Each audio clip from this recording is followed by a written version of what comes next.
Silent Hill 3 is widely regarded as one of the scariest games in the franchise, and I'm inclined to agree.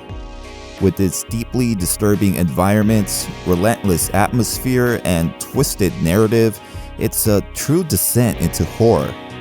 In today's video, we're diving into everything that makes Silent Hill 3 unforgettable. Welcome to Ultimate Analysis, the series where we break down a game's story and atmosphere in depth. Before we get started, I just want to say over 99% of you that are watching aren't subscribed yet, and your support would mean a lot as I aim to post videos weekly or at least every 2 weeks. So if you enjoy content like this, please consider subscribing and also liking the video. Alright, now sit back, get comfy, grab a snack or two, and join me as we dive deep into the haunting world of Silent Hill 3. The game opens with a disorienting dreamlike sequence as a teenage girl stumbles into the eerie, abandoned lakeside amusement park, deep in the heart of Silent Hill. This girl is Heather Mason, our protagonist, and the daughter of Harry Mason, the protagonist from the first Silent Hill. We'll get into their backstory a bit later. Right away, Heather seems unsettled, as if she's unsure how she even ended up here. Where am I?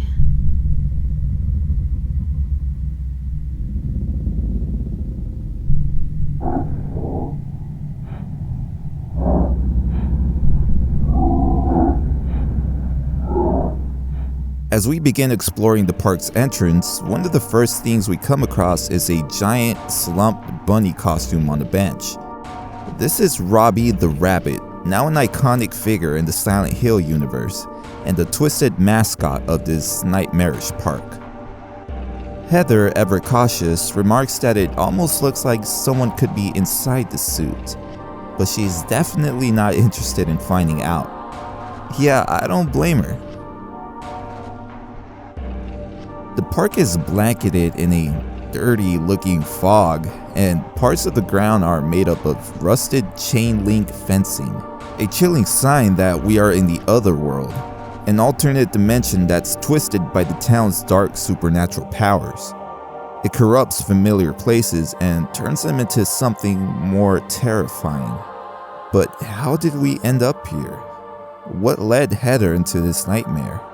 These questions immediately pull us into Silent Hill 3's disturbing and twisted narrative, setting the tone for everything that follows. The music, or the lack of it, immediately sets the tone of dread. Deep, rumbling growls echo through the air, making you feel like something sinister is watching.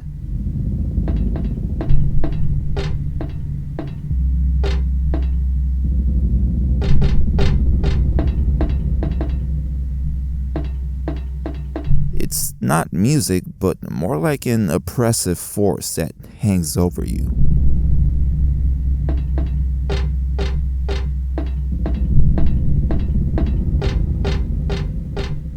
As we move deeper into the park, the decay becomes more severe.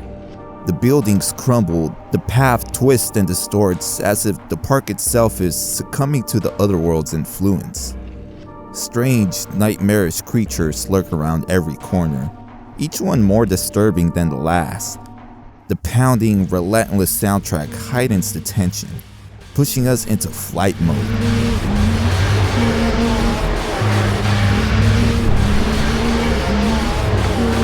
Fighting feels pointless. Survival is the only goal as we sprint past these horrors.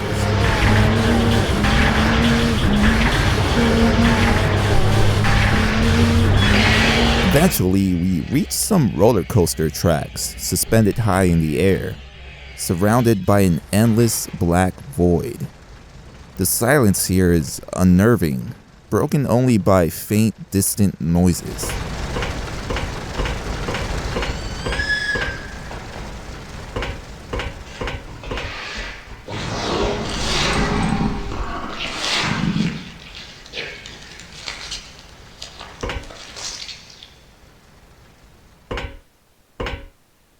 As we cautiously make our way across the narrow tracks, a roller coaster barrels towards us, and before we can react, it crashes into us.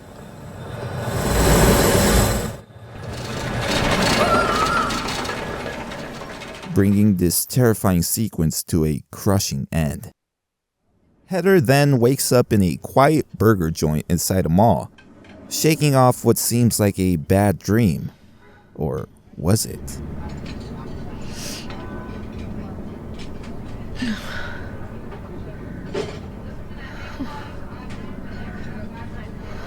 What a nightmare.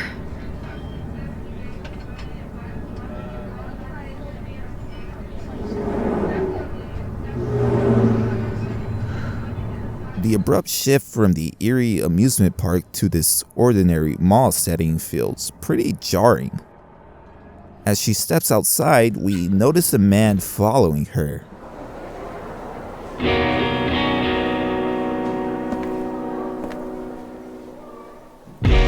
Heather then starts calling her dad from a payphone.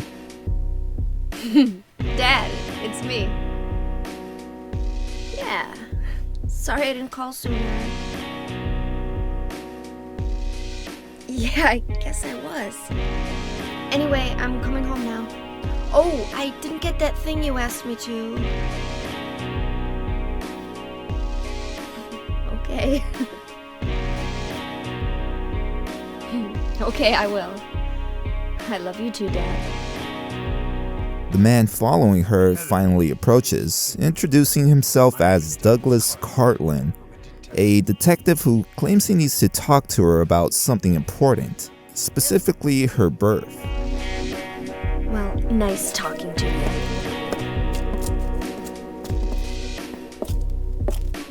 Hold on. There's someone that wants to meet you. Just let me have an hour. No, half an hour of your time. My daddy always told me not to talk to strangers. Heather isn't interested and quickly brushes him off. His cryptic hints only make her more suspicious, and it's clear that she's not buying whatever he's selling. He starts following us like some kind of creep, and to avoid him, Heather ducks into a nearby bathroom. Are you still following me? Do I have to scream? Sorry. I'll wait here.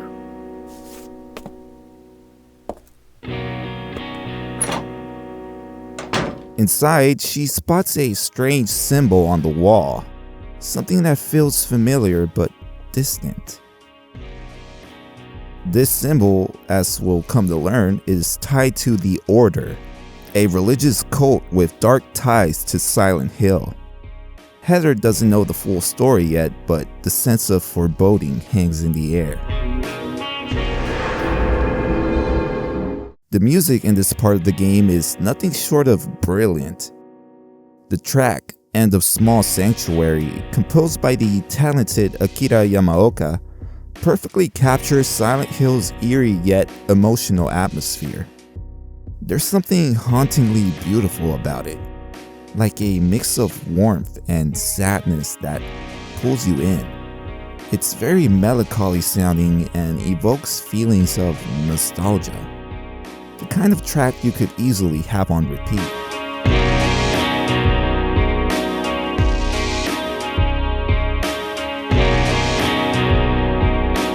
If we interact with the mirror in the bathroom, Heather mentions her dislike of mirrors. This is because she has mild spectrophobia, which is a fear of mirrors. She feels as if there is another world beyond the glass, and given the twisted nature of Silent Hill, she's not far off. When we try to leave, Heather refuses to face the weird old detective waiting outside, so we climb out the bathroom window into a back alley. The scene here is pretty striking. A soft golden sunset lights the sky, creating a moment of peace. Combined with the melancholy sounding music, it's the kind of moment where you just want to pause and take it all in. I honestly just love chilling here to take in the vibes.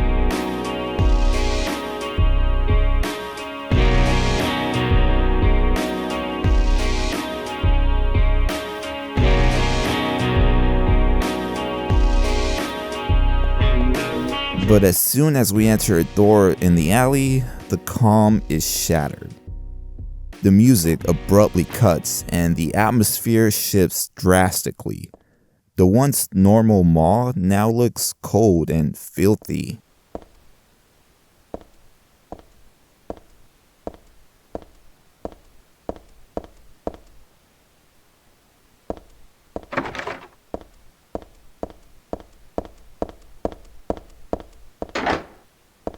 We enter a hallway where some distant voices seem to echo, but there's no one around. It's like the mall itself is playing tricks on us.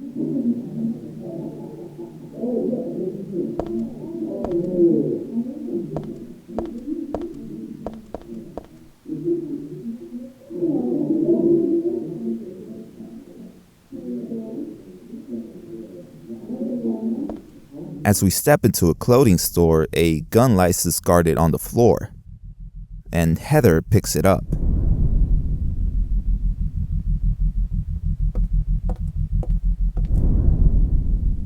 But the moment she does, we're met with something horrifying.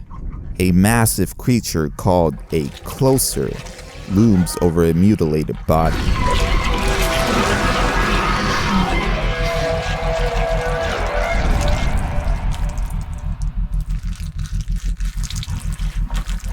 The closer is huge. Its size alone is enough to make it terrifying in these narrow spaces. Get the hell away from me! As it shifts its attention toward Heather, she fires, each gunshot echoing through the empty mall.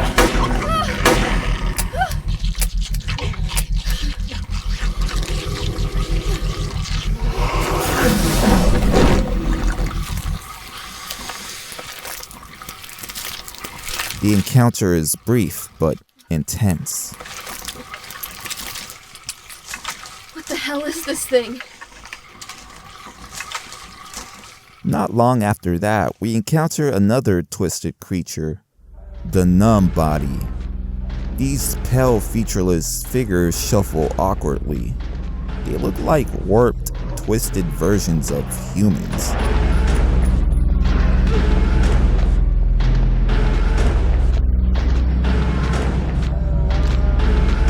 As we explore, we can even find a little Easter egg, a Silent Hill 2 poster on the wall. A cool little nod to fans of the series.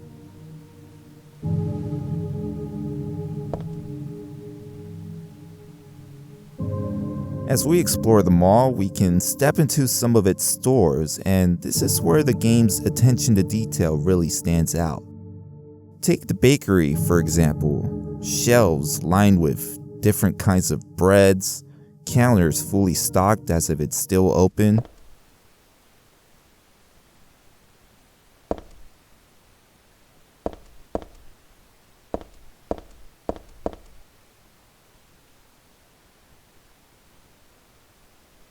Or the bookstore, filled with rows of books that look carefully placed, adding to the creepy feeling of being in a place frozen in time.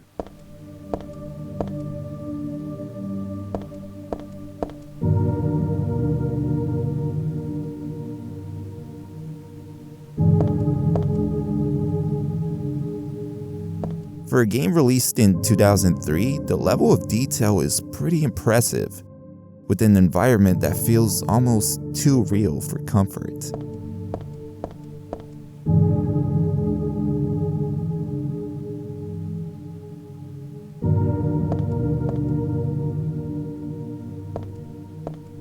But what makes these places even more unsettling is just a complete emptiness.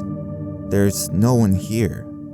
No customers, no workers, just Heather, completely alone. What's supposed to be a normal, calming environment is now this silent, haunting space.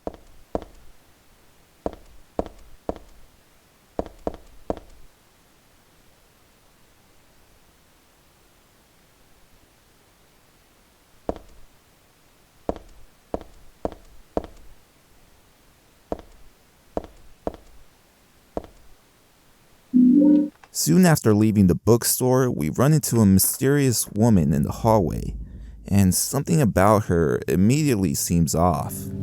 Hey, wait, what's going on? Where is everybody? Those weird monsters? They have come to witness the beginning. The rebirth of paradise, despoiled by mankind.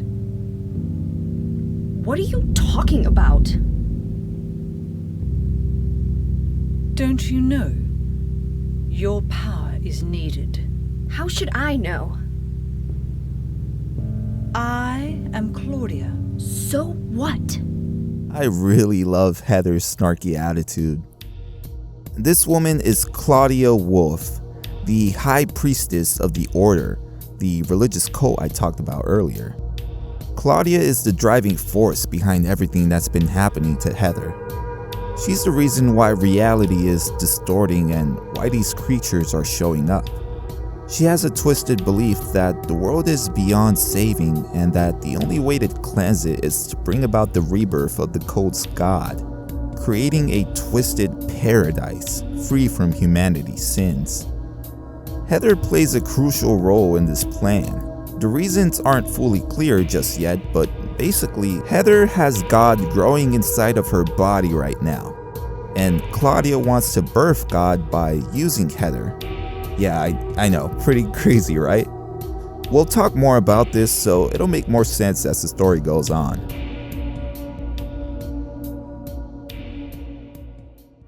As their tense conversation ends, a screeching sound cuts through the air, throwing Heather off balance.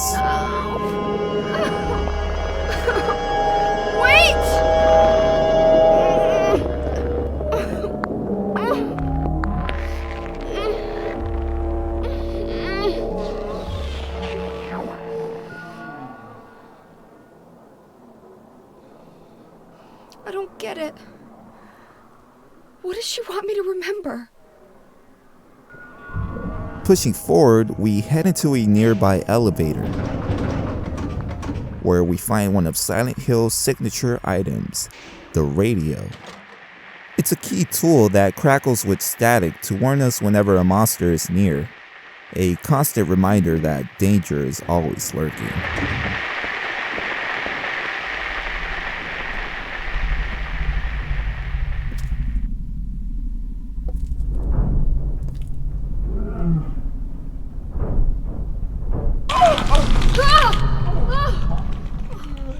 Is this a dream?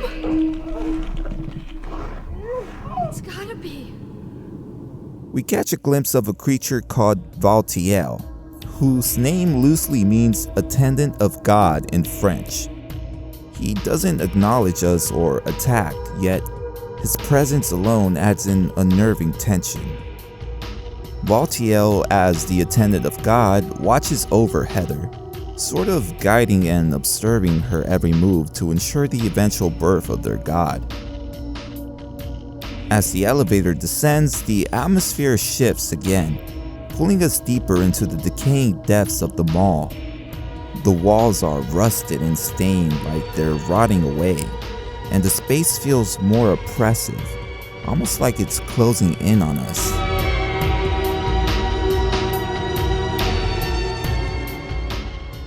As we move forward, we come across a flickering TV screen showing nothing but static.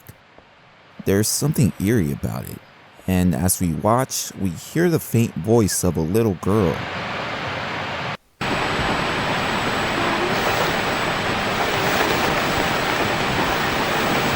The girl is none other than Cheryl, Harry Mason's missing daughter from the first game.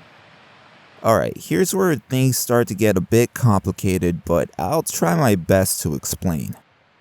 Before Heather was ever born, the Order, the religious cult that controls much of what happens in Silent Hill, had a grand plan to bring about their twisted version of paradise. To do this, they impregnated a young psychic girl named Alessa Gillespie with the fetus of their god, intending to bring the dark deity into the world. However, during the ritual, something went horribly wrong. Alessa suffered terrible burns and, in her agony, split her soul in two. One half remained in her charred body, while the other half manifested as a newborn baby, who was later found abandoned on the side of the road by none other than Harry Mason. He named her Cheryl and raised her as his own, unaware of the nightmare he was now a part of. Still with me? Fast forward 7 years and the events of the first Silent Hill game begin. Harry and Cheryl return to the town for a vacation, but as fate would have it, the two halves of Alessa's soul, Cheryl and the burned Alessa, begin to reunite, triggering the Order's long-awaited ritual to birth their god. Harry manages to stop the dark deity, but not before the ritual takes a devastating toll on Alessa. As she lay dying, she managed to reincarnate herself, creating one last chance for life in the form of a newborn baby. This child was saved by Harry and raised as Heather Mason, the protagonist we're playing as now. Alright, did you get all that? So now it's clear why Claudia is obsessed with Heather. As Alessa's reincarnation, Heather is the key to the ritual to bring their god into the world. Moving deeper into the decaying mall, things just get stranger. At one point, we knock on the stall door in a grimy bathroom, and something knocks back.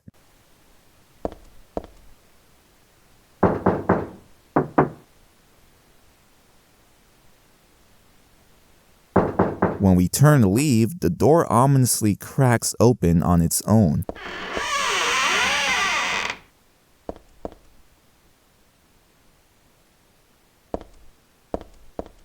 Revealing nothing but blood splattered everywhere. There's a lot of subtle but chilling moments like this that the series pulls off so well. There's a fun nod for Silent Hill 2 fans here as well. If you got a save file from that game, interacting with the toilet gives a special cutscene, referencing James Sunderland's infamous moment of digging through a gross toilet.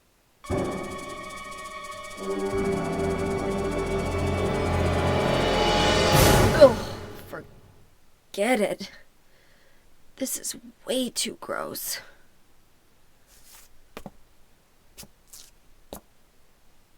Who would even think of doing something so disgusting?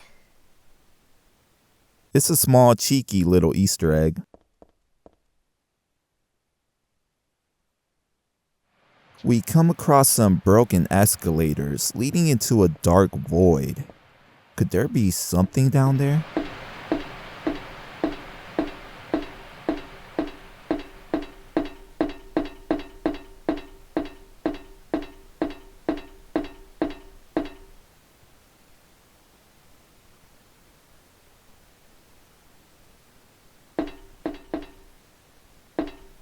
After a while, we find a long ladder and descend into an even more unsettling area.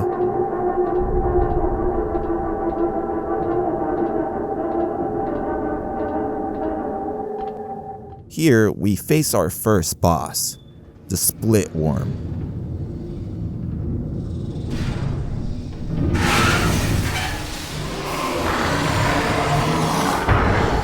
The Split Worm is a grotesque creature with a thick, segmented body and disturbing human-like set of teeth.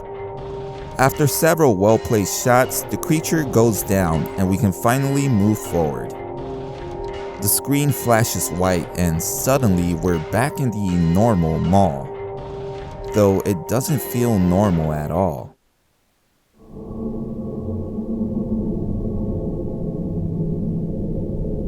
What? It's the shopping mall just like before.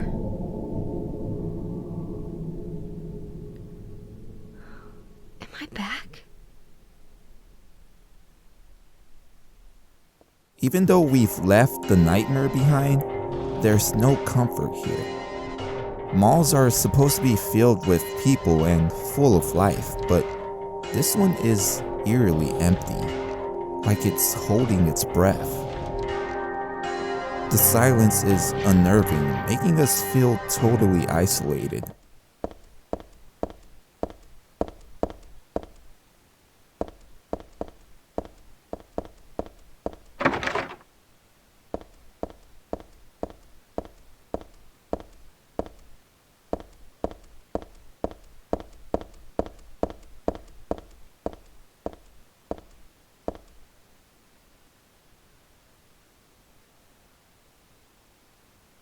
We can enter the burger restaurant where Heather was snapping earlier, and she starts to question if she's still dreaming.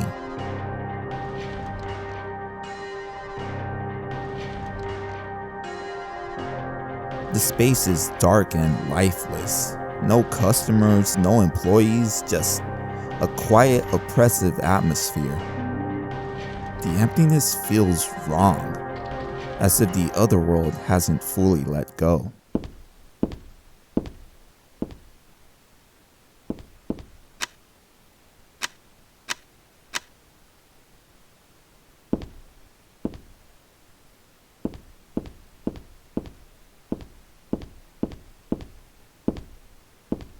As we try to leave, we run into Douglas again, the detective we ditched earlier. He's just as confused as Heather, having been dragged into this bizarre situation. Heather! It's you. What just happened? You must be one of them. What did I do? He admits that Claudia, that creepy woman we saw earlier, hired him to track her down. Claudia? What about her? She asked me to find you, that's all. So you are one of them. Claudia did all that? Look, I was just hired to find you. I'm not on anybody's side.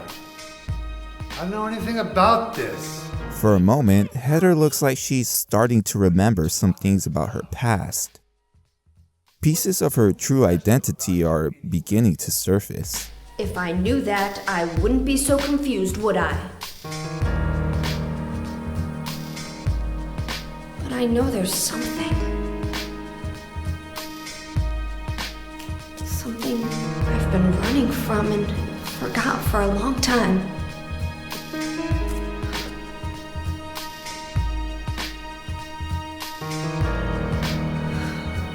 How did I remember that? After a tense conversation, Heather decides to leave and head home, taking the subway. I'm taking the subway home.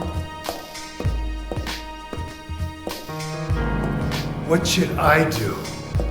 Hell if I know. We step into the subway. Its dark, empty hallway stretching ahead like a maze.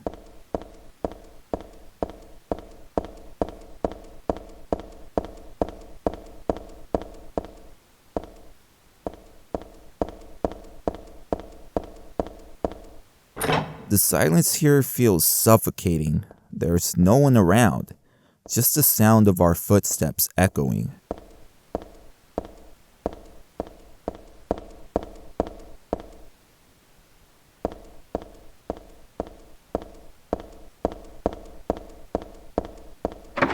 Heather even comments on how strange it is that no one is around. Like something's off.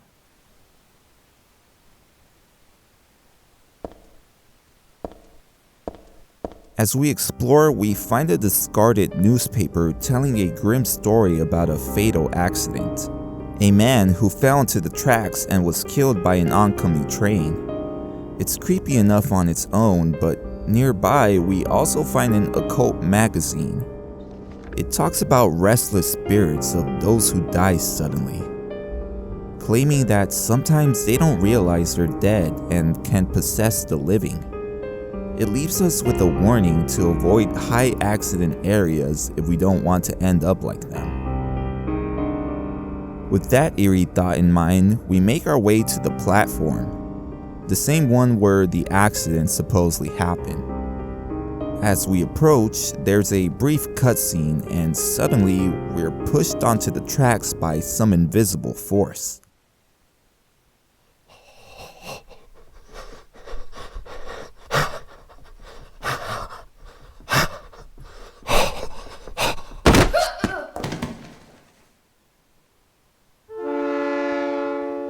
It's a shocking moment, making us wonder if the ghost from the story is somehow involved.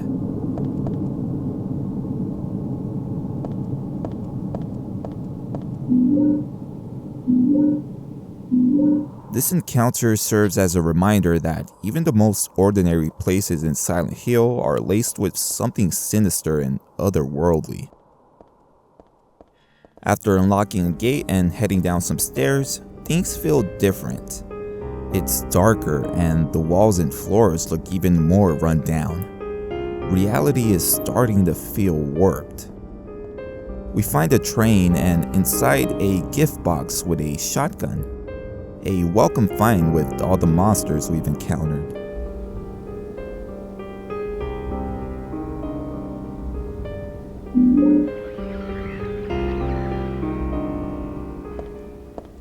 Once we step out of the train, we're met by a new enemy blocking our way, known as the Insane Cancer.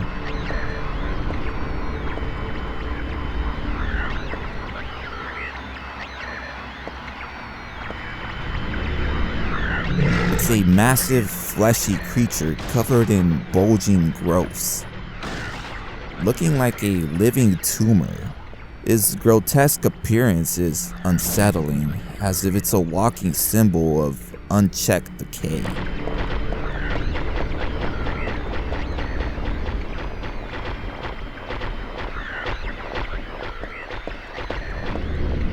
Moving deeper, we end up on the train tracks, needing to cross to reach a door. Just as we step onto the tracks, we hear the sound of a train rushing towards us. We quickly make it back to safety, narrowly avoiding the speeding train.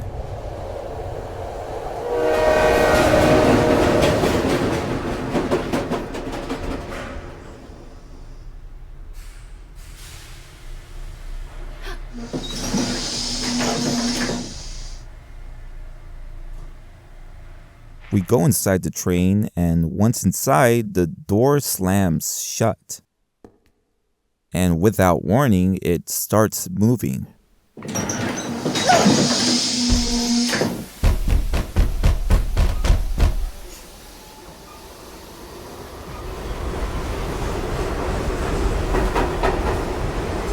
We push forward and we're met with some monsters in the tight corridors. We have the choice to fight or conserve ammo by trying to run past them. When we reach the end, the train suddenly jerks to a stop, throwing us off balance. The exit door creaks open, but we know that whatever lies ahead is just the beginning of a deeper nightmare. We find ourselves in a dark, grimy underpass with shadowy corridors stretching out ahead. The silence is broken only by distant screeches of lurking monsters, and every corner feels like it could hide an ambush.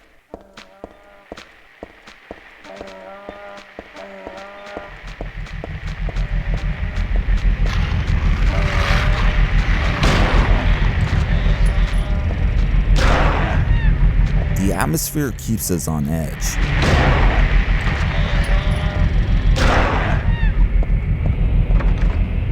While exploring, we come across a blood-soaked locker.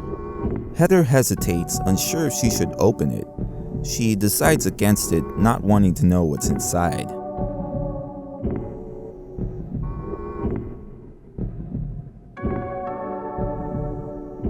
Nearby, she also spots a set of helmets and briefly wonders if she should wear one, but quickly dismisses the idea, calling them pretty geeky. I really love these small moments that reveal more of Heather's personality. Courageous, but still grounded in her humanity, making her feel relatable even in this nightmare. The underpass itself is a confusing maze. The corridors all look disturbingly similar, making it easy to get lost. It feels like the environment is playing tricks on us.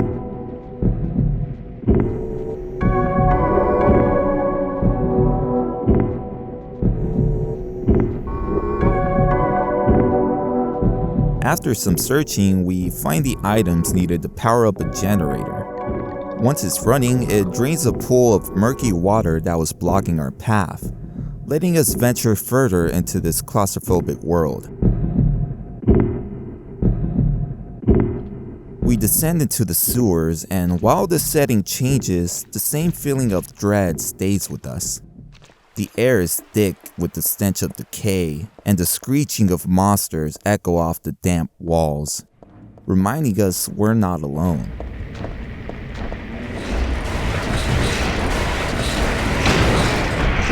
The narrow corridors feel even more suffocating down here.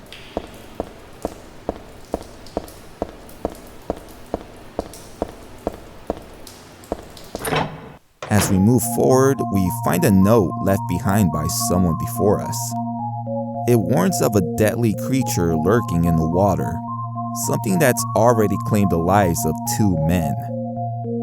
To make matters worse, the note says guns and knives are useless.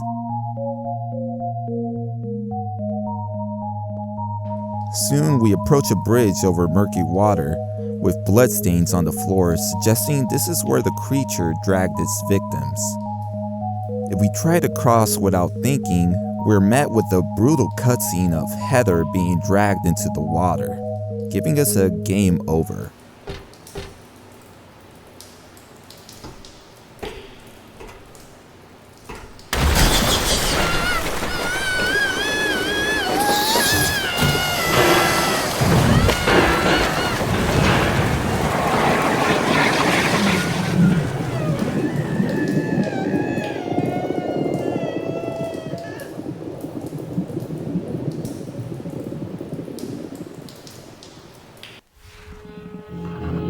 Grim reminder that Silent Hill doesn't forgive recklessness.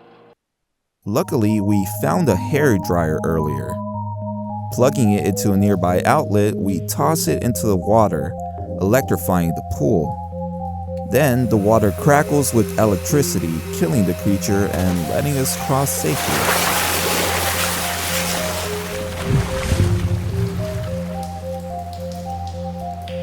We then climb a ladder out of the sewers, but things don't improve at the top. We emerge into a construction site under a pitch black sky, with an eerie silence that makes it feel like something is watching us from a distance.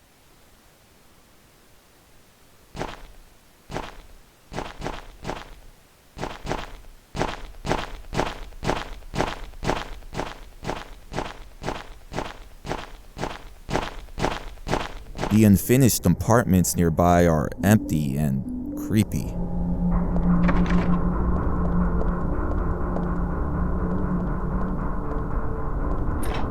In one of the rooms, we find a mattress, which we push down a hole to reach the lower level.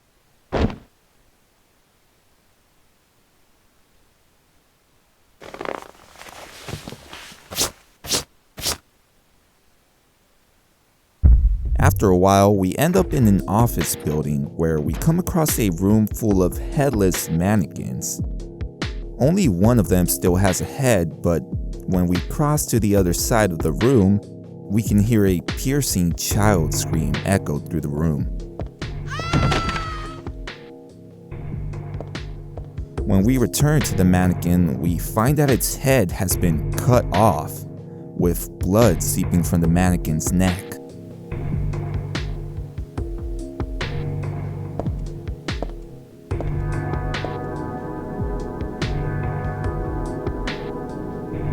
Shortly after, we enter a room with a random bathtub in the middle. When we interact with it, blood suddenly starts seeping from the drain.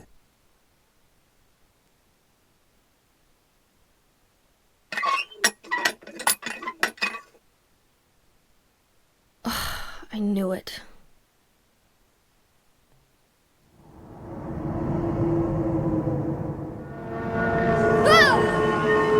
A screeching noise fills the air as the world shifts before our very eyes, dragging us back into Silent Hill's decayed, rusted otherworld.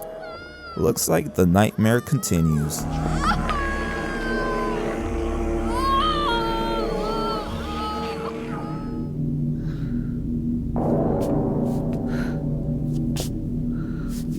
Oh no, not again. Did she do this too?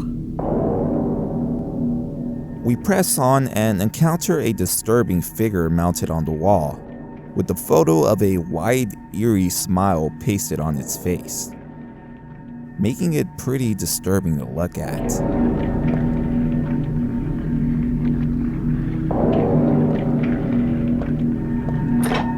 Soon after, we come across a humanoid figure hanging while cradling a small mummy-like doll. A similar small mummy sits propped up in a wheelchair nearby. Creepy. We enter a room and find a photo with an ominous message scribbled on the back. Find the Holy One. Kill her. When we flip it over, we're hit with a chilling sight. It's a photo of Heather. Naturally, she's freaked out, wondering who could have taken it. Not long after, we encounter a strange, eccentric man named Vincent Smith. He seems to know a lot about Heather and claims to be on her side, though his motives are murky at best. Heather. That's what you're called now, isn't it? And who are you? The name's Vincent. Don't forget it, okay?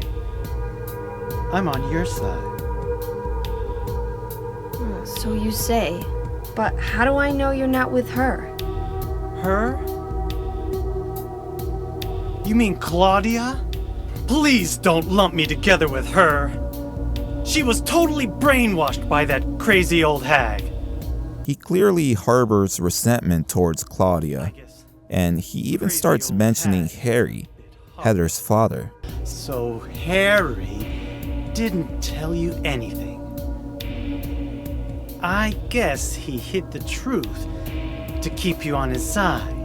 Eh? That figures. He's a pretty sneaky guy. Don't talk about my dad like that! Sorry. I apologize. Please, calm down. How do you know my father anyway? I know everything. I know about your past, too. But Vincent is a priest of the Order, the same cult that's been hunting Heather, so trusting him is pretty risky. Why not enjoy yourself a bit longer? Enjoy? I feel like I'm going crazy. Does this place get to you at all? Oh, it gets to me, all right. I find it most fascinating. Wait! I'm not finished talking! I knew you were on her side. How do you figure? There's something wrong with you, too. We keep exploring the otherworld version of the office building, where everything is twisted and decayed. The floors are stained with blood, the walls grimy and dilapidated, and parts of the structure are replaced with chain link fencing, a telltale sign of Silent Hill's nightmarish realm. We see human-like figures hanging overhead and strange creatures twitching in place.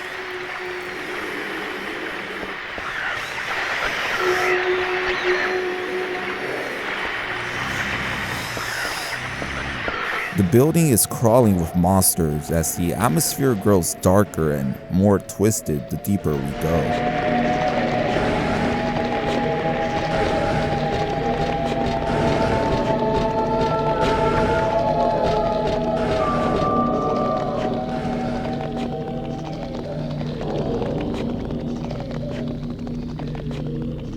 Eventually, we descend in an elevator and step outside, seemingly free from the otherworld, but it's far from comforting.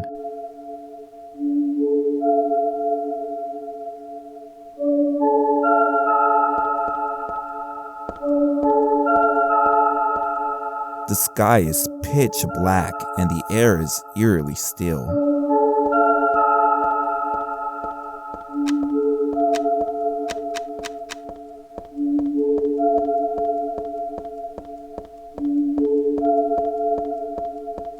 We reach the Daisy Villa apartments where Heather and her dad live.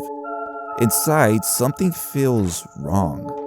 There's no one around and it's dark, and an unsettling quiet hangs in the air.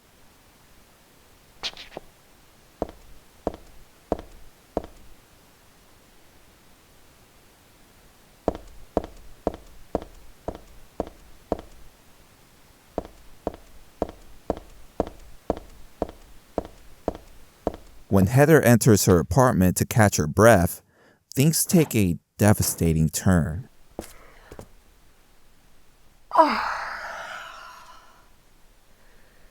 Dad, I'm home. Listen, something really crazy's going on. I think we should... Dad? Dad?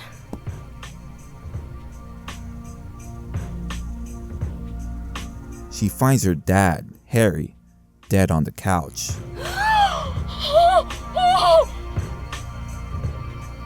It's clear someone, or something, came in and killed him. No! No! No!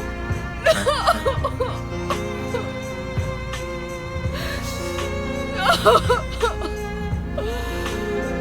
Desperate for answers, Heather heads to the roof and confronts Claudia.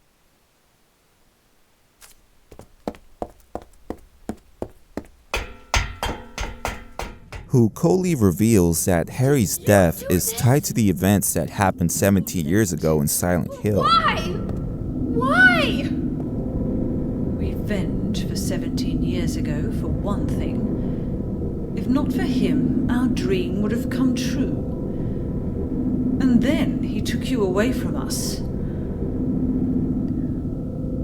I'll get you for this! There is another reason. To fill your heart with hatred. Claudia is trying to provoke Heather, hoping that her anger will fuel the birth of their god, feeding off her growing hatred. You must try to remember me, and your true self as well. You will birth a god, and build an eternal paradise. Claudia then directs Heather's attention to the monster responsible for her father's murder, the missionary. He's the one who killed your father. I merely gave the order. So, what will you do? I'll be waiting where all begins. In the town of Silent Hill. This tall humanoid creature moves incredibly fast, attacking with sharp blades as it ambushes Heather.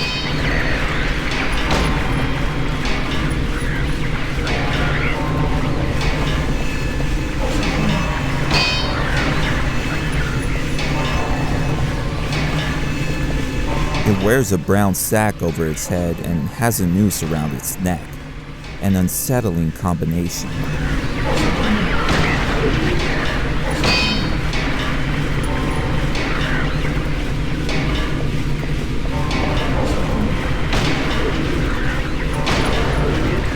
We finally bring the creature down.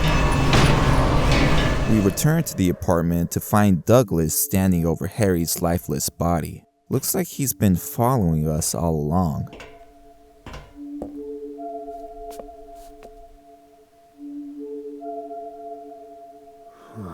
I don't know what to say. Then don't say anything. I'm fine, so just get out of here and leave me alone already! Calm down. Calm down? How am I supposed to do that? My father is dead! He's murdered! Get out! This is all your fault! If it weren't for you... I'm sorry. Then go! If it'll make you feel better, I will.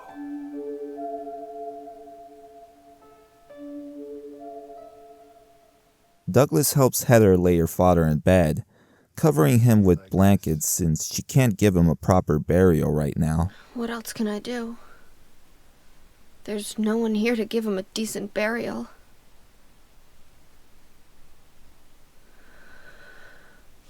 I'm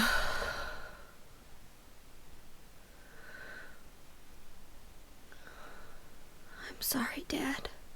Determined, Heather declares she's going to Silent Hill, knowing that's where Claudia is headed, and she vows to kill her. I'm going to Silent Hill. What's in Silent Hill? I don't know. Do you think it's safe? Of course it isn't. I don't know what kind of hell is waiting for me there, but I've got no other choice. I don't care about God or paradise. If that's what she believes, then fine. But she won't get away with what she did.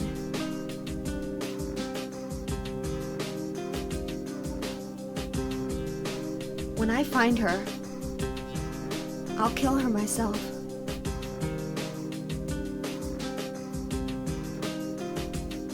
Revenge doesn't solve anything. Maybe not, but that's what I'm going to do. After a brief conversation, we're free to explore the apartment, accompanied by a beautiful, melancholic music track that heightens the emotion of the moment.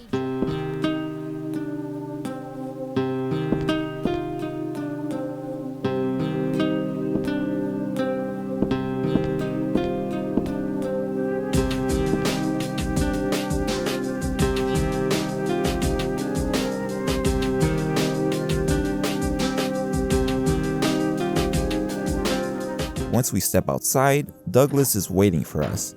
He mentions running into Vincent, the strange guy we met earlier. I just met some guy named Vincent. Vincent? He's a friend of yours, right?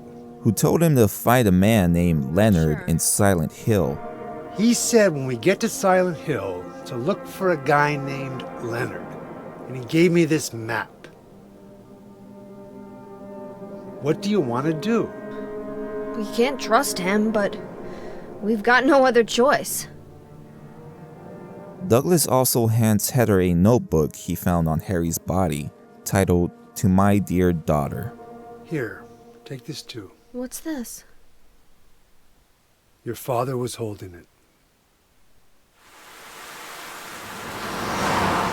We then cut to Heather and Douglas driving towards Silent Hill, rain pouring down outside while they stay warm and dry in the car. During this drive, Douglas shares that he's been to Silent Hill before, working on a missing persons case. What's the deal with Silent Hill anyway? It used to be a nice, quiet little town. But now... You've been there? Once, on a missing persons case. Never did find him. But I'll tell you, that's one screwed up town. My line of work, you hear a lot of nasty rumors. Heather then takes this moment to fill him in on the events of the first game, all of which she knows thanks to Harry's notebook. Something terrible happened in Silent Hill 17 years ago. A woman named Dahlia. She tried to summon the ancient god of the town. She offered up her very own daughter. That's crazy. This is basically a recap of what I mentioned earlier in the video. The girl gave birth to a god. You see, that girl had special powers. Powers? There's a peaceful sounding track that plays during this scene, one of my favorites in the game. I never had a chance to tell you how happy you made me.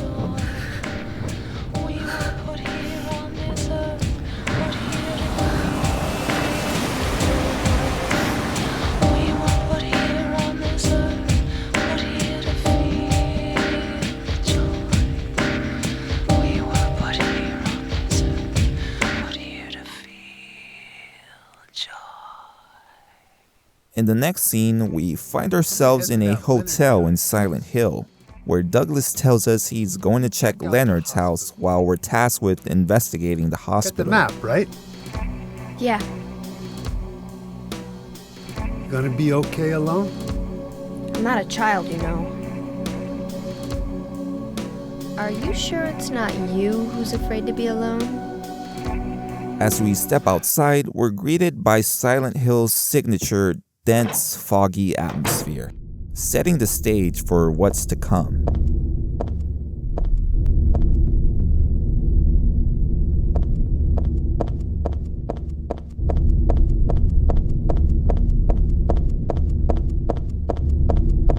The music here is very ethereal sounding.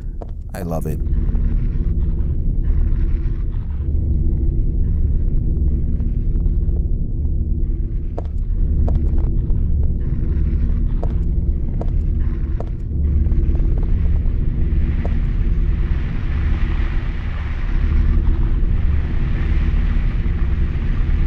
We get to revisit some familiar spots from Silent Hill 2, like Heaven's Night, though unfortunately the iconic music from that game is missing, leaving us in eerie silence.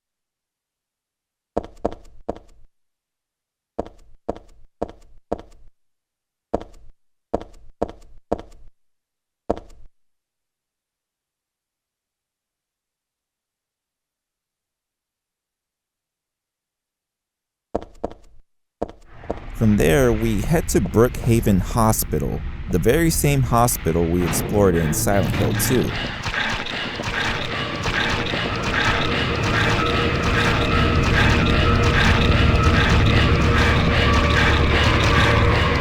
As we make our way through its dark corridors, we come across notes written by a former patient named Stanley Coleman.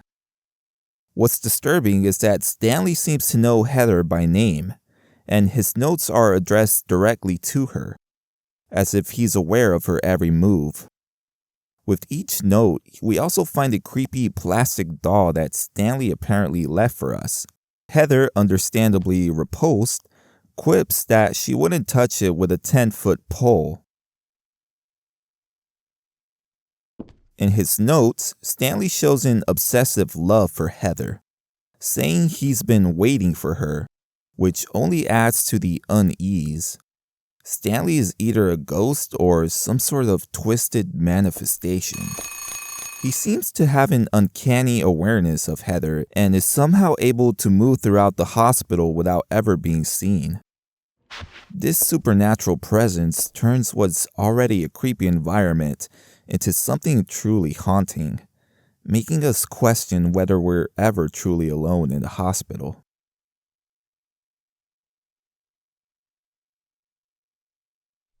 We come across a magazine that tells the disturbing story of an orphanage called Hope House, where children are kidnapped and brainwashed. This orphanage is owned by the Order, the dark religious cult, so it's pretty clear that nothing good is happening behind those walls. Not long after, we enter a room where a phone is ringing.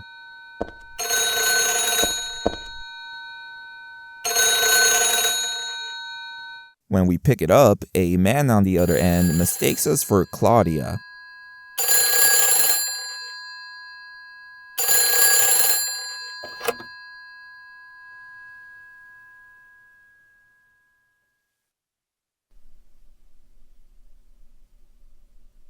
Hello? Claudia. No, I'm not. Don't lie to me, Claudia. You're always trying to run from your responsibilities. Have you come to apologize? Or maybe you still don't realize how foolish you've been. The salvation of all mankind. What a ridiculous dream. This man is Leonard Wolf, the same Leonard Vincent told us to find.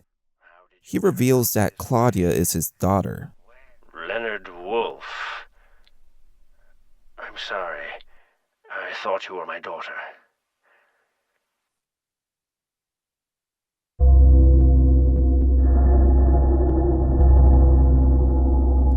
Claudia is your daughter? Oh, so you know her, do you? Are you one of her followers? No, never. When I find her, I can feel the hatred. What? Behind your words. The anger. You plan to kill her, don't you?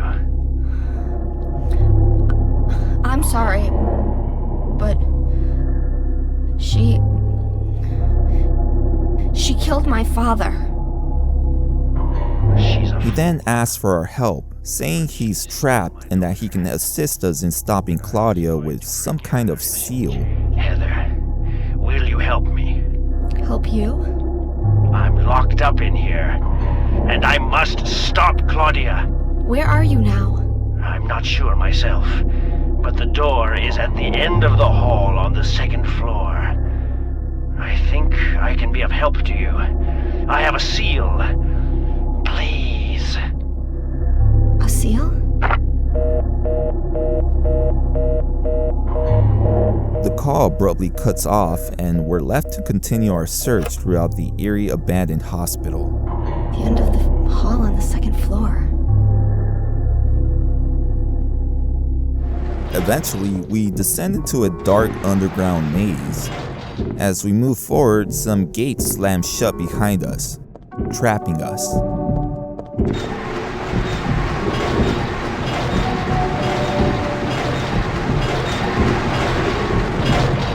The only option is to interact with this strange cult symbol nearby. When we do, Heather sees a vision of Lisa Garland, a nurse from the first Silent Hill game who took care of Alessa while she was severely burned. Eyes don't open. Getting a pulse, just barely breathing. Why? What is keeping that child alive? Since Heather is the reincarnation of Alessa, it seems some of Alessa's memories are starting to surface, which is why she sees this vision of Lisa.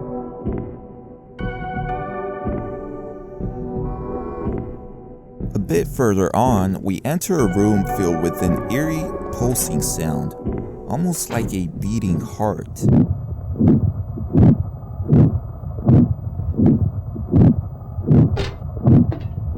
Parts of the walls appear to be made of squirming flesh, giving the unsettling impression that the room is alive.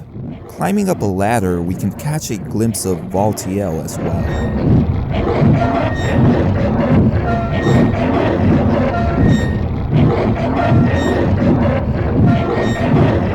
As we leave, the atmosphere shifts, becoming more menacing. The walls now resemble some kind of moving fleshy skin, and darkness covers the hallways.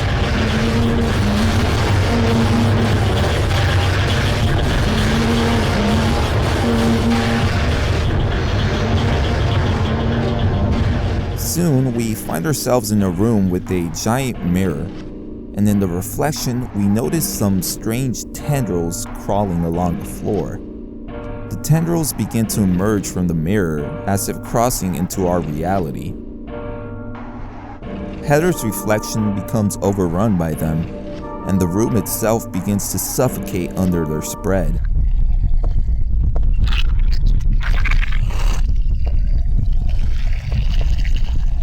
The mirror freezes our reflection, and if we linger too long, we'll start taking damage, eventually dying.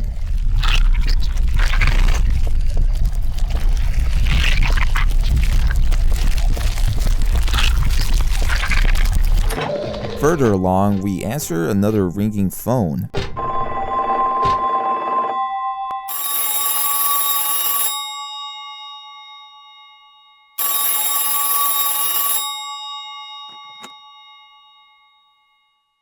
On the other end, a creepy voice starts singing happy birthday to us. Happy birthday to you. Happy birthday to you. Happy birthday, dear. Oh, I forgot your name. Who are you? Oh, okay, thanks. Happy birthday, dear. Who are you? Happy birthday to you. Happy 31st birthday. Is this Leonard? He briefly mentions Stanley, the obsessive figure who's been leaving notes for Heather. I'm not your beloved Stanley either. He's underground now. His new name is Number 7. But don't worry about that now. Even as we tell him it's not our birthday, he insists that it is. You've got me mistaken for someone else. Today's not my... I'm not mistaken. Today is your 24th birthday. Happy birthday to you. But you're wrong. It's not my birthday.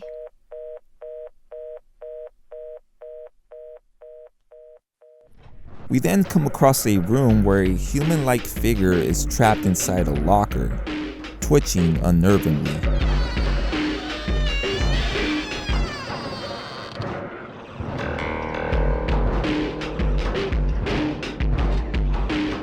In another room, an upside-down body hangs in the center, blood dripping steadily into a bucket below, filling it to the brim.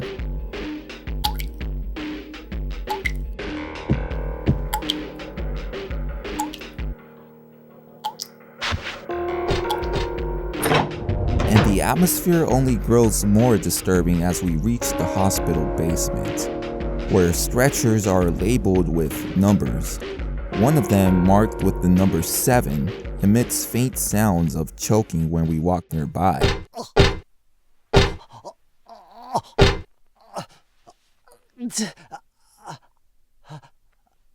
This seems to confirm the phone caller's words. Stanley, the note leaver and doll obsessor, is underground as number 7. After navigating the haunted hospital halls for a while, we descend a long ladder that leads to a sewer-like area where we encounter Leonard. Leonard, where are you? Thank you. Now I can finally leave here. Now Claudia's ridiculous dream is over. Well, I guess it's time to dispose of her. The salvation of all mankind. Ha! Why must we reward even the unbelievers? It's immediately clear that he's not human, yet he speaks with the clarity of one, hinting that maybe Heather's perception is twisted, and Leonard may look normal to others. The only thing you'll get from me is a gruesome death.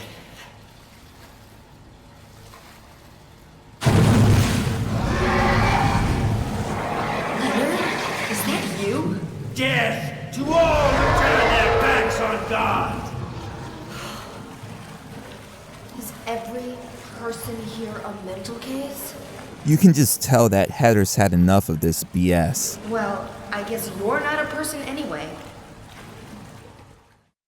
Leonard's appearance is pretty unsettling, resembling a reptilian creature with sickly yellow, waterlogged skin and a face filled with a series of hollow holes where his features should be.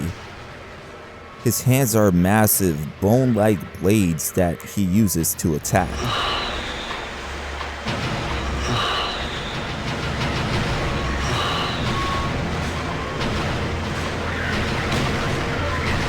Amphibious in nature, he seems almost made for this environment.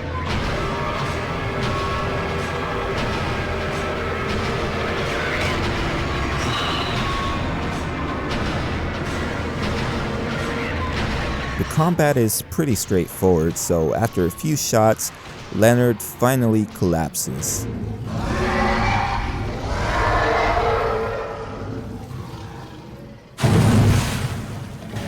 The screen fades to white and we find ourselves back in the hospital's normal setting, where we pick up the seal of Metatron. Leonard's not here anymore. I guess I should head back to the motel now. I hope Douglas is okay.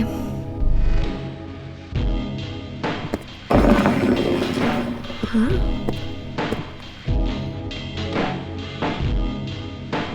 What's this? This is the talisman Vincent wanted us to find, which he claims can prevent the birth of the Order's god. As we step out of the hospital, a cutscene shows a tense argument between Vincent and Claudia. Why did you send her to my father?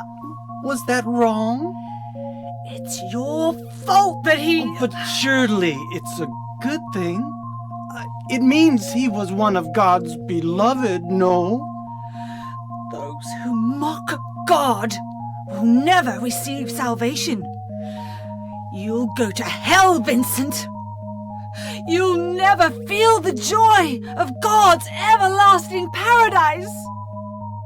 And you think God is going to save you? Ha! What do you know anyway?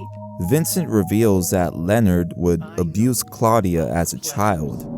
You hated your father, didn't you? I saw the way he hit you,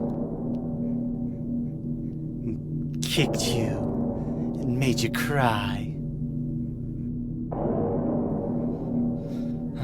The memory of his cruelty is forever burned into my mind.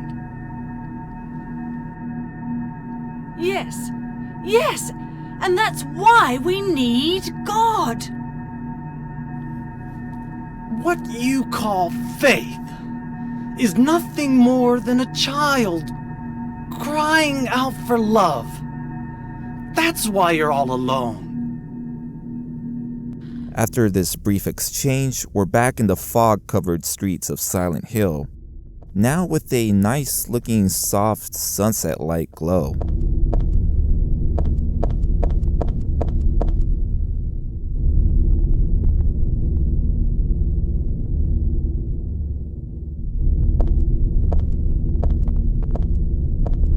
Returning to the hotel to look for Douglas, we instead find Vincent, who tells us that Claudia is hiding in a nearby church. Where's Douglas? He went out, but he left a message for you. Was there someone else here just now? No, just me. Don't you want to know what the message is? Yeah, what did he say? The church is on the other side of the lake. Church? I wonder what he meant by that. You don't understand? That's where Claudia is. To get there, we'll have to pass through the amusement park, the very place where the game began. You better go through the amusement park. It's probably the only way in now. Go northwest on Nathan Avenue. It's a bit far, but closer than heaven. I don't trust Vincent at all. There's just something about him that keeps us on edge. Thanks.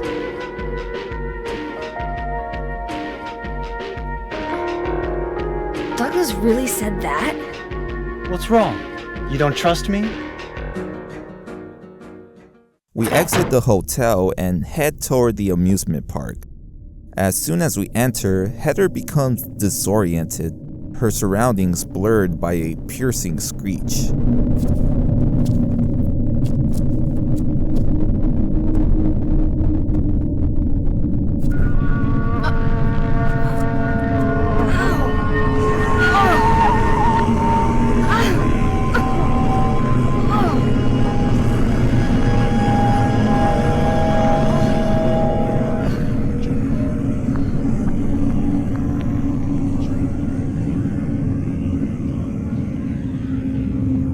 Oh, hell. The park looks exactly as it did at the start of the game, complete with those Robbie the Rabbit costumes scattered around.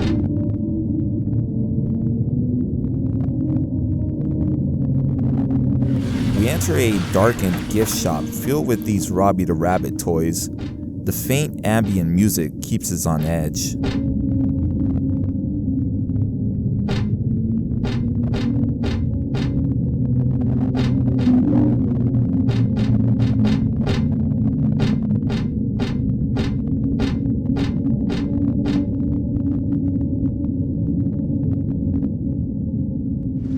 Eventually, we find ourselves atop the roller coaster tracks again. The same tracks where we got hit by the oncoming roller coaster at the game's start. Once again, we hear the roar of the approaching roller coaster, but this time, Heather leaps off the tracks just in the nick of time.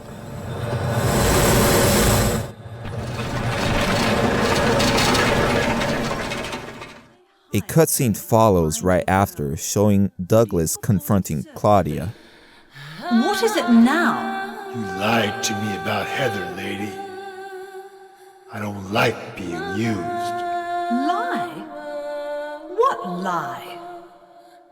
That Heather was kidnapped from But it's true. She was originally one of us. She claims that Harry brainwashed Heather. Stole her away and kept her hidden from us. you. Yeah, but she says she was happy. She was brainwashed by him. Deceived because her true self had not yet awoken. She carries God within her. But when Alessa, Mother of God, truly awakens, Yeah? What's gonna happen? she will usher in the eternal paradise. What kind of place is that? A place with no pain, no hunger, no sickness, no old age. There will be no greed or war, and all will live by God's grace alone. No this, no that, no nothing. A paradise? For castrated sheep, maybe. Sounds pretty boring.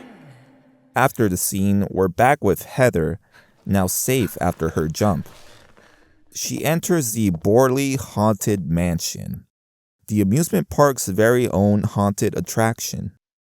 A voice crackles over the speakers, welcoming us to the haunted house tour. Welcome to the Borley Haunted Mansion. We're so glad you came. Please come inside and look around. When you feel you're ready, then go through the door.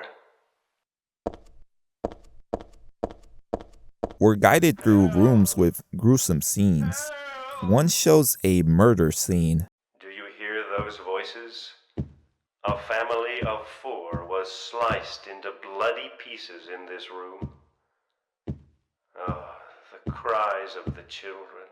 The murderer was caught. Do you know why he said he killed his family? Because I felt I had to! And another startles us with a hanging body. That's Danny. A quiet young man, but quite friendly as you can see. He was so eager to meet you. The tour's final segment is an unnerving chase where a glowing red light pursues us through the hallways. Everyone really likes you.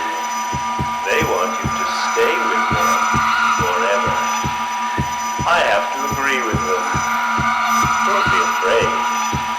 Dying is much easier than living. This sequence reminds me so much of PT, the demo for the cancelled Silent Hill game. Yeah, that one still hurts, thanks to its endless looping corridors.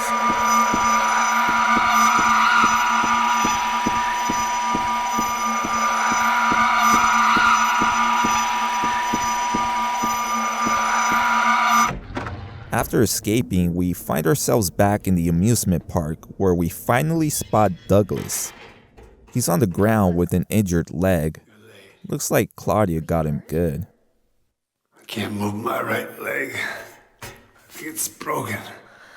I'll call an ambulance. Hold it. I don't think one will come. Don't worry. I'm used to it. You old fool! Getting yourself hurt like that? Sorry. Why did you have to do that for me? He tells Heather she reminds him of his son, who tragically died attempting a bank robbery. You remind me of my son. You said nobody was going to cry for you. Dead people don't cry. Stupid kid got himself shot robbing a bank. But why? Maybe because his pop was a penniless good-for-nothing. Heather is a lot more open now. For the first time, she seems to genuinely care about his safety. Well, maybe if you had compared me to your daughter. Listen, I'll take care of the rest. You stay here and I'll be back when it's over. You'll be okay by yourself. Hey, no problem. As we turn to leave, Douglas, conflicted, raises his gun, hinting that killing Heather might end this nightmare. But he doesn't fire.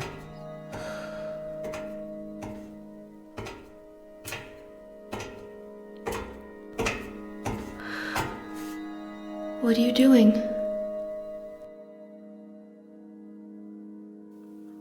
Maybe killing you here is the only way to end this nightmare.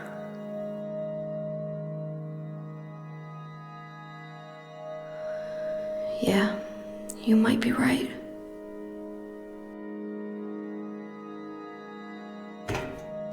We push forward, determined to put an end to this nightmare. Along the way, we stumble upon a note left by Harry Mason himself. A remnant from the events of the first game. A fantastic way to tie the two games together.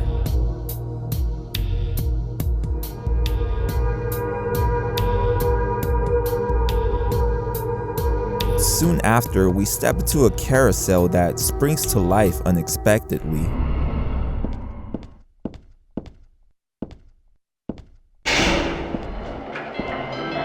We find a note instructing us to kill some of the horses. They look pretty terrifying. It looks like some kind of skin is attached to the fake horses, and when struck, they bleed and make haunting, animalistic noises.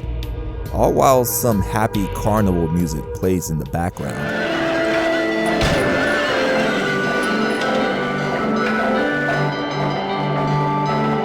Once we're done, the carousel descends underground, leading us deeper into the nightmare.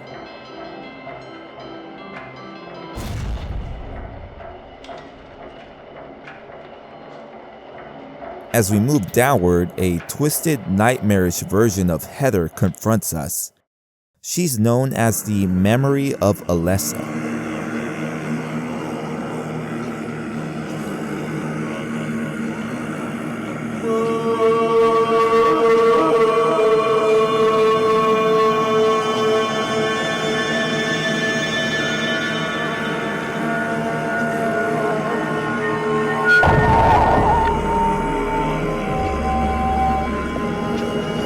Her face and skin appear diseased, with sections of her cheek and forehead looking as though the flesh has melted away. A likely reference to Alessa's burns. Much of her charred skin is stripped away in raw patches, revealing gory layers beneath. As we fight this doppelganger, the carousel keeps descending and we're left wondering where it's taking us.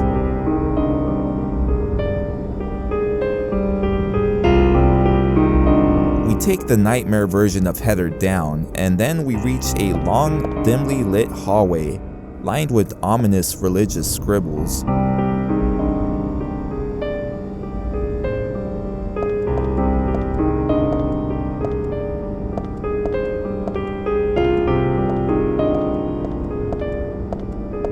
At the end lies a door that leads us to the church where Claudia awaits.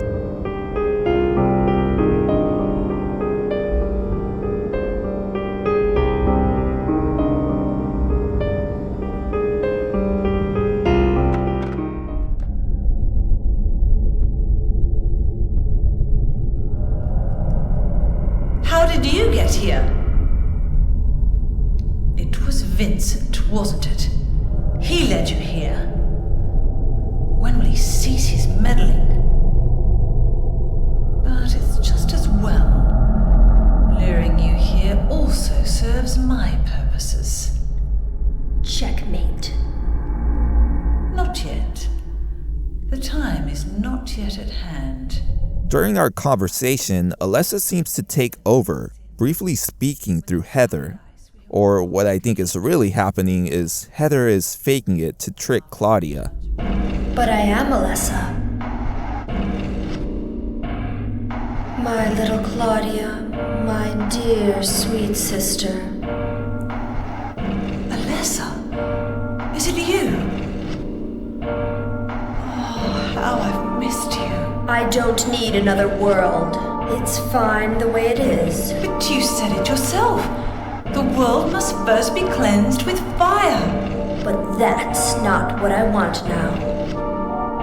Alessa, don't you want happiness? Have you become blind to all the hopeless suffering in the world? After a while, Heather moans in pain, while Claudia coldly noting that God is growing within her.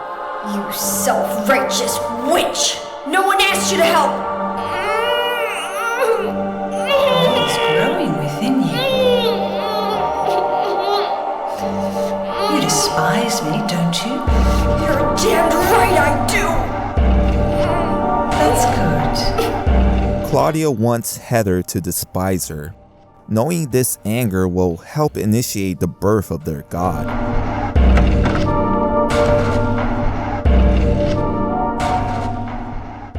After this intense exchange, we explore the church. In the center are 3 stained glass windows, depicting a mural of God and the man and woman who birthed her. When Heather examines the mural, she remarks that she used to visit this chapel as a child, though these are actually Alessa's memories.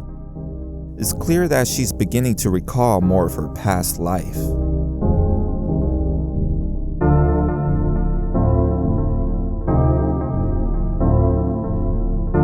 Two walls of the church hold 3 images illustrating the life of their revered deity, the sun god.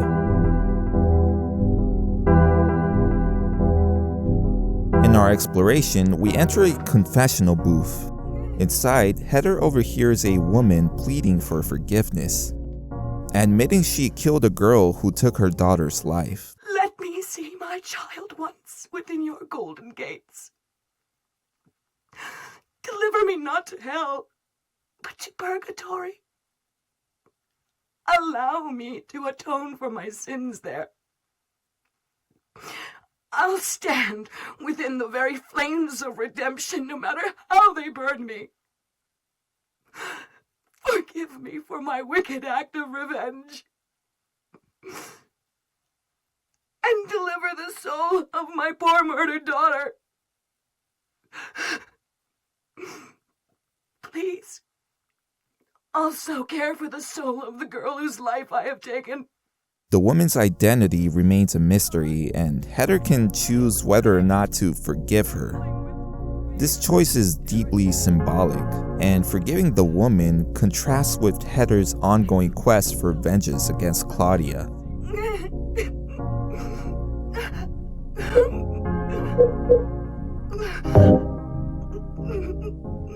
Continuing down the path, we come across a hallway where we can hear a girl sobbing while some bloody footprints appear on the floor, leading us forward.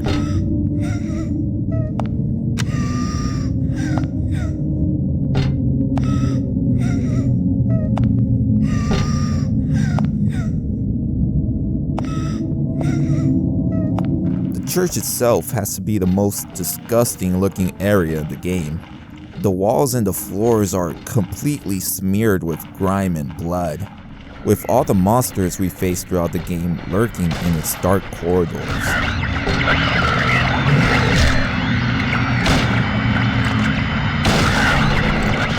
Some hallways are engulfed in fire, and at one point we can even see a monster that toys with the corpse of another.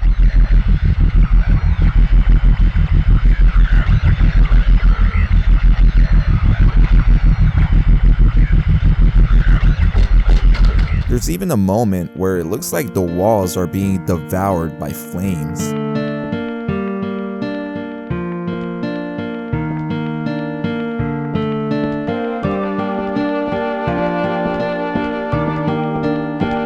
Every step through the church keeps us on edge, heightening the tension with each unsettling sight.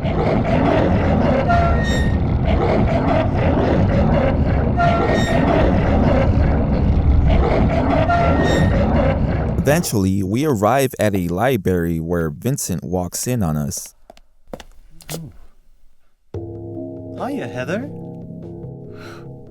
You show up everywhere, don't you?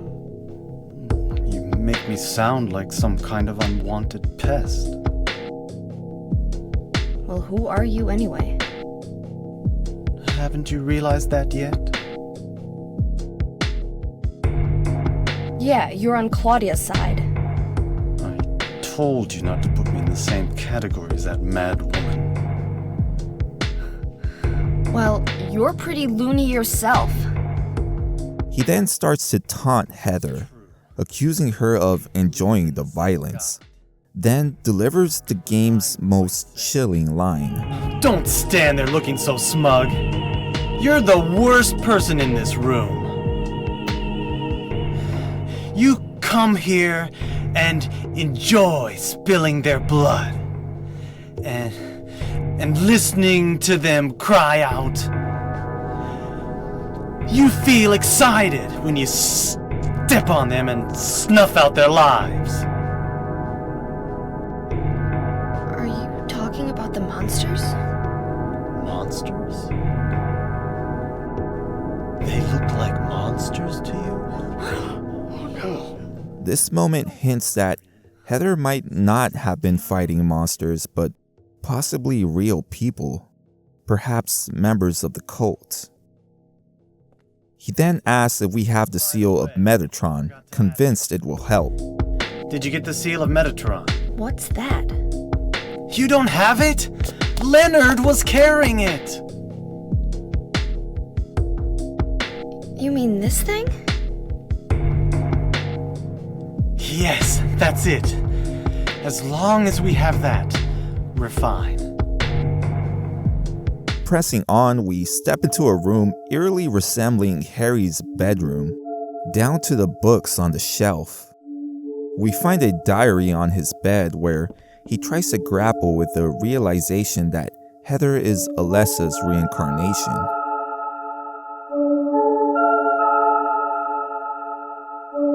After this, we enter the hospital room where Alessa was kept alive for over 7 painful years.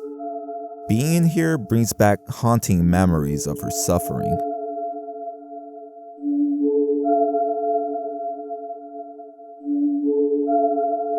Another door even leads to a classroom from Midwich Elementary, a school where Alessa used to attend and which we explore in the first game.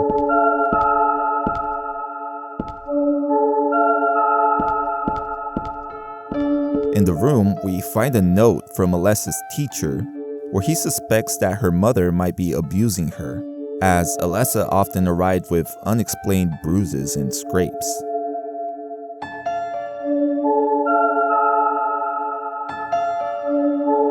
We enter one of the cultist rooms where we can play a tape we found earlier. It reveals a tense argument between 2 cult members, exposing that many of them are actually terrified of Claudia. Maybe it's because of her great faith. But I could never be like her. I wouldn't want to. Nor I. The truth is, Sister Claudia frightens me a little. Well, now, let's both show our faith by forgetting about this little talk, okay? In this same room, we also find a note that sheds light on Vincent's schemes. He's been misusing the cult's funds for his personal gain, even extorting donations from followers. It's never clarified exactly what he used the money for. What do you guys think? Moving on, we stumble into what seems to be Claudia's own room, where we find her diary and even a birthday note from Alessa that Claudia's kept all these years.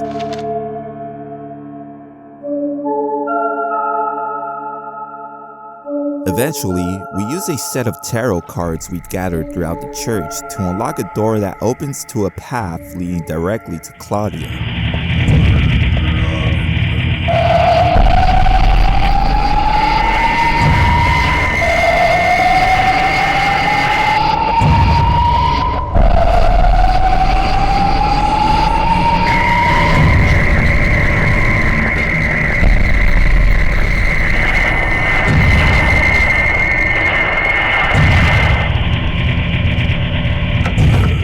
We're then pulled into a scene where Claudia and Vincent are in a heated argument.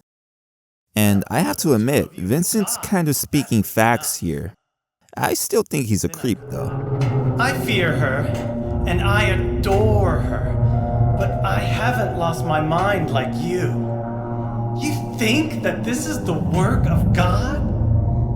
Isn't this all nothing more than your own personal nightmare? Just like Alessa 17 years ago? If this really is the work of God, then I'd say she has lousy taste. You mock God? Traitor. You will go to hell. Not that again! Heather then enters, but things quickly take an unexpected turn.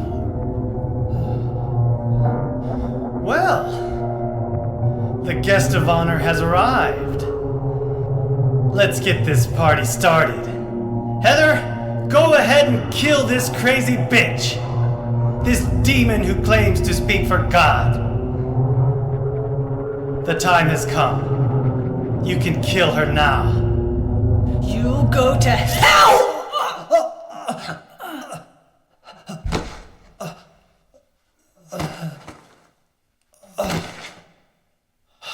We can truly see how much of a religious nut Claudia is here. It's no wonder the other cult members fear her. You're not going to run? I guess this is the end. No, the beginning. As Vincent said, the time has come. Vincent urges us to use the seal of Metatron, but Claudia just dismisses it. Heather! Use the seal! Vincent?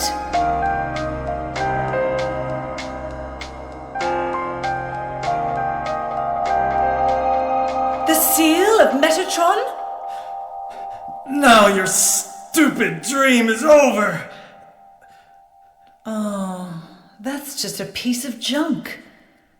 What do you think you can do with that? Do you really think it can kill God? I'm sorry to see you fell for my father's foolishness. What? You're pathetic.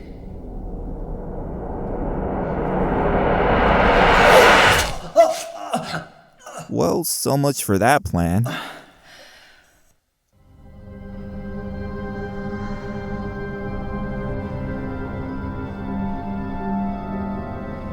But God loves even you. Suddenly, Heather groans in pain, her skin beginning to change. But she fights back, refusing to let the dark force within her take control. I've been waiting so long for this. Even as a child, I knew I would see the coming of this day. I knew I would Judgment Day!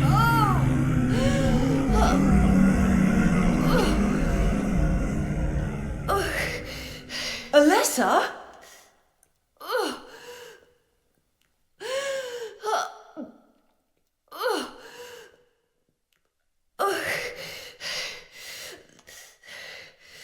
Shut your stinking mouth, bitch!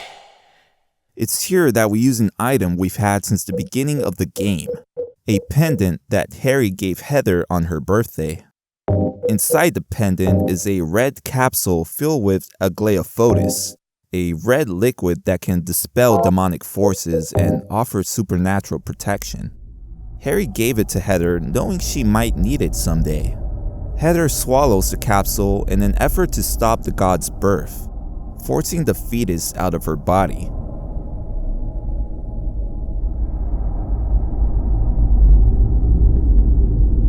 What are you doing? Dad.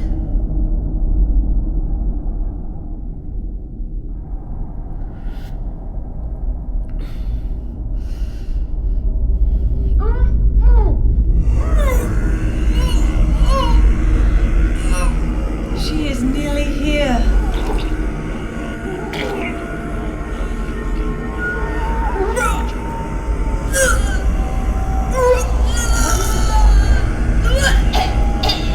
Alessa, what have you done?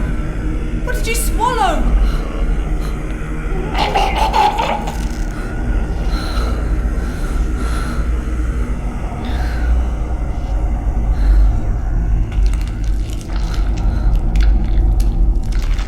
What is this?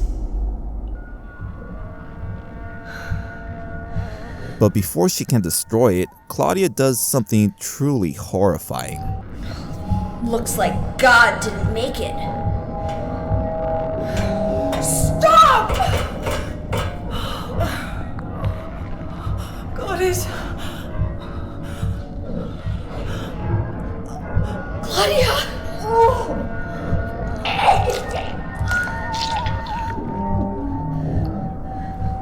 Yeah, if you didn't think Claudia was creepy enough, she swallows the expelled fetus herself.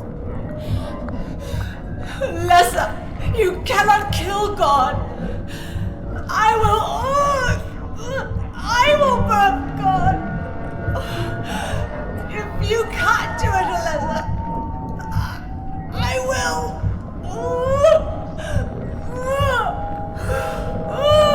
As her transformation begins, she tumbles into a gaping hole, and Heather follows, determined to bring an end to this nightmare once and for all.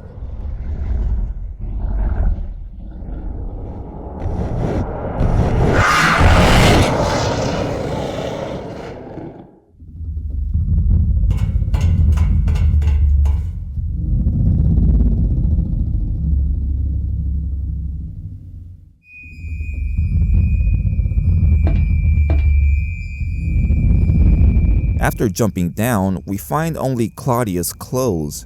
Her body is nowhere to be seen.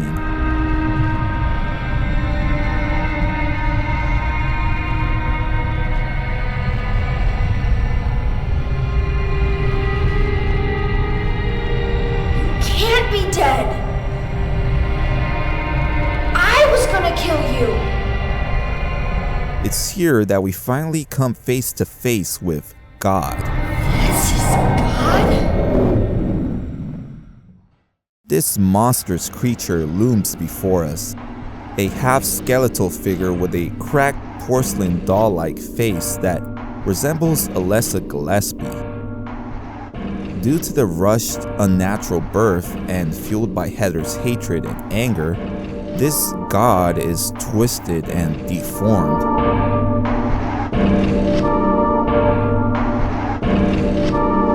She resembles a newborn in some disturbing way, devoid of intelligence or sentience, kind of like a blank vessel. After an intense battle, Heather finally brings down the abomination, making sure it's over by kicking God multiple times in the face.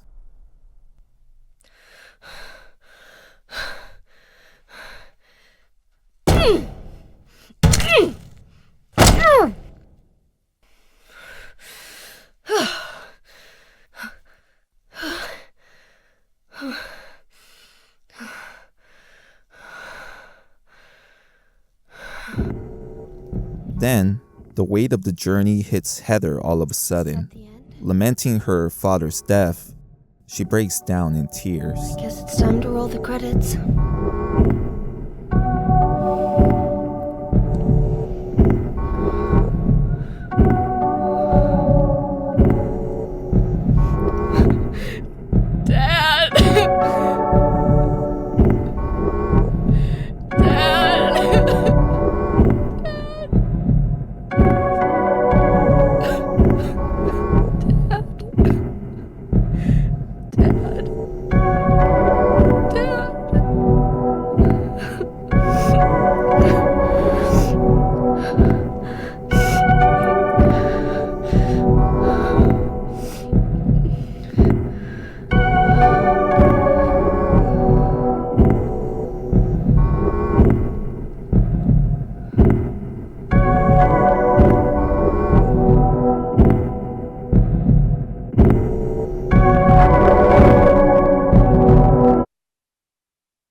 Then we cut to the outside where Heather reunites with Douglas, but something's off.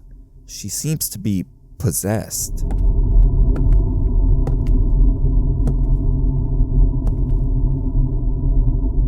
Heather, is it really over? Not yet. You're still alive. Heather, what Heather? Just a joke. You've got terrible taste. Sorry. Yeah, I'm not gonna lie, that fake out got me when I first saw this scene. I'm not hiding anymore. You want me to use your real name? What was it again? Cheryl. The name my father gave me. You gonna let your hair color go back too? I don't know. Don't you think blondes have more fun? And with that, the game comes to a close and the credits start to roll, putting an end to an incredible journey. The game closes with an image of Heather, or should I say Cheryl, visiting Harry's grave. He refused to give in to the town that takes all. Silent Hill 3 is a fantastic addition to the series. While Silent Hill 2 is still my personal favorite, this entry holds a special place. Silent Hill 3 weaves together themes of birth, death, revenge, and self-discovery in a way that feels both haunting and beautifully crafted. Each of these themes intertwines, creating a layered experience where Heather's journey is not just about survival, but about confronting the darkest aspects of herself and her past.